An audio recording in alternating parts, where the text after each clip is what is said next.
हम सब लोहा व्यापारी हैं और हम विभिन्न प्रकार के उत्पाद अपनी दुकानों पर बेचते हैं। हमारे पास में भिन्न भिन्न आइटम बनाने के इंडस्ट्रीज वाले आते हैं, लेकिन कभी कभी हमारे पास में कुछ ऐसी इंडस्ट्री वाले आ जाते हैं जो वध करने का सामान या हिंसा में उपयोग होने वाला सामान बनाते हैं।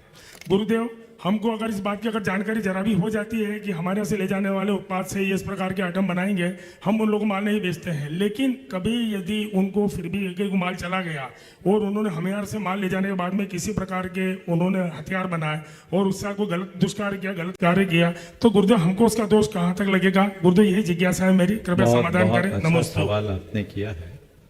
निश्चित हमें ये पता होना चाहिए कि हम कोई भी कार्य करते हैं उसके कृतकारित अनुमोदन का फल मिलता है, अच्छा हो या बुरा।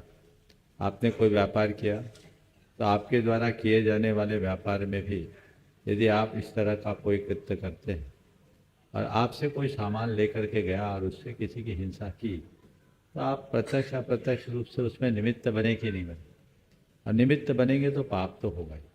हमारे यहाँ सांकर, पिंजड़ा, यंत्र जैसे चीज़ों के व्यापार तक का निषेध किया गया और इनको शास्त्र में तीव्र अशुभ नाम कर्म और असाता वेदनी कर्म के आश्रय का कारण कहा गया। इन्हें एक प्रकार से निंद कर्म, क्रूर कर्म की श्रेणी में रखा है।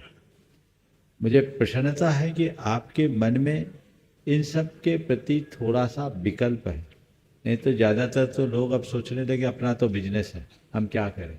नहीं, इनका विचार करना चाहिए और उसी तरह की वस्तुओं का व्यापार करना चाहिए जो हमारे मार्ग के अनुकूल हो, जिससे हिंसा और क्रूरता की संपुष्टि न हो। बहुत बहुत चलिए अगला।